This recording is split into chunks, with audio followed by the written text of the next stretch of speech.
আসসালামু আলাইকুম। এই ভিডিওটা একদম বিগিনারদের জন্য, যারা সর্বপ্রথম একেবারে ফ্রিল্যান্সিং করার জন্য চিন্তা ভাবনা করছেন আর ওয়েব দিয়ে অর্থাৎ কোডিং করে ওয়েবসাইট বানাচ্ছেন অথবা ডিজিটাল মার্কেটিং নিয়ে চিন্তা ভাবনা করছেন, তাদের জন্য অবশ্যই এটা অনেক জরুরি।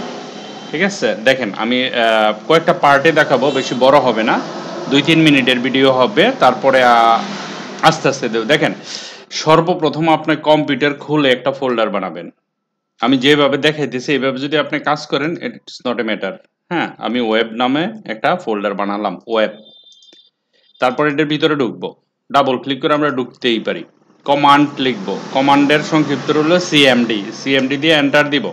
এন্টার দেওয়ার পরে এখানে লিখবো কোড, যেহেতু আমি কোড করব এখানে। হ্যাঁ, এন্টার দিবেন। এন্টার দেওয়ার পরে আমার ভিজুয়াল স্টুডিও কোড ওপেন হয়ে যাবে। ঠিক আছে, এটা আপনারা জানেন। তারপরে এখানে রাইট ক্লিক করে এখানে নিউতে গিয়ে index.html নামে একটা ফাইল খুলবো। তারপরে এখানে আসবো, রাইট ক্লিক করব, আরেকটা ফাইল নিব যার নাম হচ্ছে style.style.css। তারপরে এখানে যাব, এখানে গিয়ে আরেকটা ফোল্ডার নিব, তার নাম হচ্ছে পিক। এই তিনটা জিনিস নিলাম। তারপরে index.html এ ক্লিক করে এখানে লিখবো html। দেখেন এখানে 5 সিলেকশন করছি। হ্যাঁ, তারপরে এখানে এসে align কে লিংক দিয়ে style.css এর সাথে আমি লিংক করাই দিছি। ওকে, তারপরে এখানে আসব। এখানে আসার পরে আমি এখানে একটা জিনিস লিখব, তার নাম হচ্ছে .log, logo greater than ul greater than li greater than a second bracket home page HOME home. ঠিক আছে, এখানে যাব আর একটা গ্রেটার দেন দিব, একটা এন্টার দিব। এন্টার দেওয়ার পরে একটা পেজ হলো, 2টা 3টা 4টা পেজ বা 5টা পেজ আমি বানালাম। একটা পেজ হলো হোম পেজ, আর একটা হলো অ্যাবাউট, ABOUT অ্যাবাউট পেজ বানাইলাম। আর একটা পেজ বানাইলাম ধরেন আপনার নিউজ। ঠিক আছে, আর একটা পেজ বানাইলাম ধরেন আপনার ব্লগ। আর একটা পেজ বানাইলাম কন্টাক্ট। তাহলে আমার কয়টা পেজ হয়ে গেল? 5টা পেজ হয়ে গেল, CONTACT কন্টাক্ট। ঠিক আছে, কন্টাক্ট পেজ বানাই ফেললাম। আর এই জায়গাতে আমি একটা লোগো বানাবো। লোগো বলতে আমি ইমেজও দিতে পারি বা কোনো লেখাও দিতে পারি। স্পান ইউজ করতে পারি। স্পান ইউজ করে এখানে লিখতে পারি GCZINFOTEC ইনফোটেক। ধরেন এটাই আমার লোগো। হ্যাঁ, লোগো দিয়ে আমি তার স্টাইল করে দিতে STYL স্টাইল লিখে এখানে আমি ওর স্টাইল বলতে পারি যে font size FONT font size কোথায় আছে? ফন্ট সাইজ এখানে। ফন্ট সাইজ ধরেন 45 px দিয়ে দিতে পারি। এরকম একটা বড় ফন্ট দিয়ে দিলাম। ওকে, আর এখানে একটা স্পান ইউজ করতে পারি আমি। ধরেন আমি এখানে একটা SPAN স্পান দিয়ে দিলাম, এন্টার দিলাম। স্পান দেওয়ার পরে এই যে GCZটা আছে না, কপি করে এইখানে ঢুকিয়ে দেন। এখানে দিয়ে দিলাম। তারপরে এখানে আসার পরে আমি স্টাইল করে তার কালার দিয়ে দিলাম। একটা কি কালার দিব? রেড কালার, ধরেন RED রেড। তো GCZ-এর আমি কালারটা রেড। বাস, এটুক যাওয়ার পরে রাইট ক্লিক করে দেখি আমি কি অবস্থা। আমি যে জিনিসটুকু বানাইলাম, এটা একটা ওয়েবসাইট, ধরেন এতটুকু আমি বানাইলাম ওয়েবসাইটে। ঠিক আছে, তো এখন আমি ওয়েবসাইটটা এই সাইটে একটু ডিজাইন করব। ডিজাইন করলে আমাকে কি করতে হবে? ধরেন এটাকে ছোট করে ফেলি। এখানে আসার পরে ধরেন আমি এখানে আসলাম, ছোট করে ফেললাম। আমরা দেখে দেখে কাজ করব। ঠিক আছে, এটা দেখে দেখে এখানে কাজ করব। তো আমাকে এই কাজটা করতে গেলে আমাকে অবশ্য কোথায় যেতে হবে? আমাকে অবশ্য style.css যেতে হবে। এখানে কি আমি লিখবো কি, যে ধরেন আমি GCZ ইনফোটেক যেখানে আছে এখানে থাকবে, এই জিনিসটাকে আমি নাড়াচাড়া করব। কি করব? লিখবো UL সেকেন্ড ব্র্যাকেট FLOAT ফ্লট। যখন আমি ফ্লট লিখবো, ফ্লট লিখে বলবো রাইট। এটা আছে লেফট সাইডে, তুমি রাইট সাইডে চলে যাও। দেখেন এখানে রাইট সাইডে চলে গেছে, এই যে এই সাইডে চলে আসছে, তাই না? তারপরে বললাম যে তুমি ডিসপ্লে ফ্ল্যাক্স হয়ে যাও। ডিসপ্লে ফ্ল্যাক্স, দেখেন কত মজা। এখানে দিলাম ডিসপ্লে ফ্ল্যাক্স হয়ে গেল। তারপর এখানে আসলাম, বললাম যে তুমি ই করো, এই যে দাগ স্টাইল টাইপ নান, এটা আমি নান করে দেই, N1 নান, এই যে নান করে দিলাম। ঠিক আছে, এর কোনো ব্যাপার হইলো? তারপরে এখানে আসলাম, UL এর ভিতরে ঢুকে এর ভিতরে ডাইরেক্ট ঢুকে যাব। ঢুকে বললাম যে টেক্সট ডেকোরেশন চাই না আমি, নান, NON নান। অর্থাৎ এটা একটু এদিকে নিয়ে আসি, এই যে নিচের দাগটা আমি চাচ্ছি না, NON নান। দেওয়ার সাথে সাথে নিচের দাগটা চলে যাবে। তারপরে বললাম তোমরা একটু দূরে দূরে যাও, লেগে আছো কেন? তো আমি প্যাডিং দিতে পারি, PADDING, একদম সিম্পল। প্যাডিং দিয়ে দিলাম ধরেন 25 px দিলাম। দেওয়ার সাথে সাথে ওরা প্যাডিং পেয়ে গেল। ঠিক আছে, দেখেন এখন আমি যদি এটা বড় করি, দেখেন আমার এই জিনিসগুলা কত সুন্দরভাবে সেট হয়ে গেছে না? তারপরে এখানে আমি একটা ব্যাকগ্রাউন্ড দিয়ে দেব। ব্যাকগ্রাউন্ড দিয়ে দিলে আমাকে কি করতে হবে?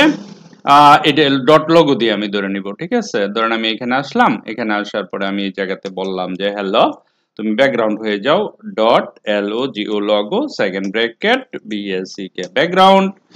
আমি এখানে একটা ব্যাকগ্রাউন্ড দেব, ব্যাকগ্রাউন্ডের একটা কালার দিয়ে দিব। ধরেন আমি গ্রেডিয়েন্ট দিলাম না, দিলে দিতেও পারি। ধরেন আমি একটা গ্রেডিয়েন্ট দিলাম, গ্রে কালার, GRY গ্রে, কমা লালের সাথে গ্রে যায়, গ্রের সাথে BLACK ব্ল্যাক হতে পারে। হ্যাঁ, আমি ব্ল্যাক দিয়ে দিলাম, এই দেখেন একটা গ্রেডিয়েন্ট দিয়ে দিলাম এখানে। ওকে, দেওয়ার পরে আমি এখানে কি করতে পারি, তার কালারটা, লেখার কালারটা COLO আর কালার হোয়াইট কালার করে দিতে পারি। হ্যাঁ, WHIT হোয়াইট, এই যে হোয়াইট কালার করে দিলাম। দেওয়ার সাথে সাথে দেখেন লেখাটা সাদা হয়ে গেছে। ঠিক আছে, GCZ ইনফোটেক, এই যে সিম্পল একটা জিনিস। হ্যাঁ, এটা না পারার তো তেমন কিছু না, একেবারে সহজ না। এতটুকু সময়ের ভিতরে আমি বানাই ফেললাম আপনাদের সামনে। তারপরে একটা ব্যাকগ্রাউন্ডের কালার দিতে পারি আমি চাইলে। এখানে ব্যাকগ্রাউন্ডের কালার মানে কি, বডির একটা ব্যাকগ্রাউন্ড কালার দিতে পারি আমি, তাই না? এটা নিচে আনেন, এখানে আপনি বডি লেখেন, BODY বডি, বডি লিখে সেকেন্ড ব্র্যাকেট দেন, সেকেন্ড ব্র্যাকেট দিয়ে বলেন ব্যাকগ্রাউন্ড। ব্যাকগ্রাউন্ডের কালার বা ব্যাকগ্রাউন্ড দিয়ে GRAY গ্রে কালার মারা দেন। ঠিক আছে, যখনই গ্রে কালার দিব, দেখেন আমার ওয়েবসাইটের কালার চেঞ্জ হয়ে গেছে। ঠিক আছে, আমরা চাইলে এখানে কালার চেঞ্জ করে দিতে পারি। তারপরে এখানে আমরা একটা হেডিং দিতে পারি, প্যারাগ্রাফ দিতে পারি। এখানে আমরা আস্তে আস্তে লেখা শুরু করতে পারি। আমি সিম্পল ভাবে যদি এখানে আসি, এখানে আসার পরে, আচ্ছা এটা তো আরেকটা, তাই না? আমাদের হলো এটা।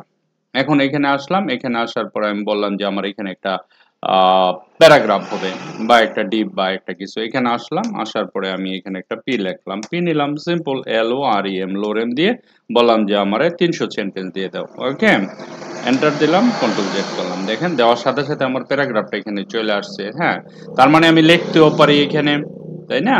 সবকিছুই লিখতে পারি, কোনো সমস্যা হচ্ছে না। তারপরে আমি যদি এখানে কিছু ছবি নিয়ে আসতে চাই, সেটাও নিয়ে আসতে পারি।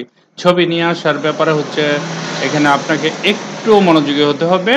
দেখেন এখানে একটা জিনিস লিখতে হবে, IMG, এন্টার দেওয়ার সাথে সাথে প্যারাগ্রাফ এখানে লিখবেন PIC, পিক নামে স্ল্যাশ দেন। আমার কিছু ছবি নিয়ে আসতে হবে এখানে। ছবি পাবো কোথায়? এই দেখেন এখান থেকে আমরা একটা কিছু ছবি নিয়ে যাই, ধরেন একটা, দুইটা, তিনটা, চারটা, পাঁচটা ছবি নিয়ে গেলাম। কন্ট্রোল সি দিয়ে কপি করলাম, কপি করে ওয়েবের ভিতরে ঢুকে, পিকের ভিতরে ঢুকে কন্ট্রোল বি দিয়ে ছবিগুলো পেস্ট করে দিলাম। দেওয়ার পরে এখানে আসলাম, এখানে আসার পরে দেখেন আমার ওয়েবসাইটের ভিতরে ছবি ঢুকে গেছে। এখানে আসলাম, আসার পরে ধরেন আমি এখানে যে ছবি, এই যে পিকচারগুলো পিকের ভিতরে যে আসছে, নামগুলি, এখানে নামগুলি আমি এখানে দিয়ে দিই। ধরেন আমি এখান থেকে এটার নামটা চেঞ্জ করতে পারি। ধরেন এখানে দিলাম 1, তারপরে এখানে আসলাম, এখানে রিনেম করে দিলাম 2, তারপরে এখানে আসলাম, এখানে এসে রিনেম করে দিলাম 3, তারপরে এখানে আসলাম, রাইট ক্লিক করে রিনেম করে দিলাম 4। আচ্ছা 4 হবে না, 5 হবে, কারণ আগে অলরেডি 4 আছে একটা। ঠিক আছে, ধরেন আমার এই যে ছবিগুলি কমপ্লিট হয়ে গেল। এখন আমি ওয়েবসাইটে যদি ঢুকি, ধরেন আমি এটা ছবিটা কেটে দিলাম। এইখানে আসার পরে আমি এখানে লিখবো কি, দেখেন পিক স্ল্যাশটা উঠে আবার স্ল্যাশ দেন, এই যে 1। এখন এইখানে আসি, দেখেন কত সহজ। এখানে খালি 2 লিখবো, নিচে আসবো, এখানে 3 লিখবো, নিচে আসবো, এখানে 4 লিখবো, নিচে আসবো, এখানে 5 লিখবো। দ্যাটস ইট, আর কি, তেমন কিছুই না। তারপরে এখানে খালি ইমেজ দিয়ে ধরবো। কোথায় ধরবো? এই যে style.cs এ যাব, এখানে বলবো যে হ্যাঁ ইমেজের সাইজটা IMG, সেকেন্ড ব্র্যাকেট দেব। এখানে বলবো যে হাইট, ইমেজের প্রত্যেকটার হাইট সেম চাচ্ছি আমি, ধরেন 300 px দিলাম। আর এটার উইডটা দিয়ে দিলাম কত, 300 px। ঠিক আছে, 300 হাইট উইড সবকিছু দিয়ে দিলাম। আমার কাজ শেষ। দেখেন এটুকের ভিতরে আমি ওয়েবসাইটের কত সুন্দর ওয়েবসাইট বানানো হয়েছে, সিম্পল। দেখেন কঠিন কিছু হলো? আর এখানে আপনি একটা মার্জিন দিয়ে দেন, এটা এইদিকে চলে যাবে, একেবারে সহজ। কিভাবে মার্জিন দিব? আমরা এটা দিতেই পারি। এখানে যাবেন, স্টাইল ডটে যাবেন, এখানে ইমেজটাকে ধরেন, ইমেজটাকে ধরে আপনি এখানে মার্জিন দিতে পারেন, ইমেজ মার্জিন প্যাডিং দিতে পারেন, তারপরে বডির এই সাইডে মার্জিন দিয়ে দিতে পারেন, তাহলে অটোমেটিক্যালি এদিকে চলে যাবে।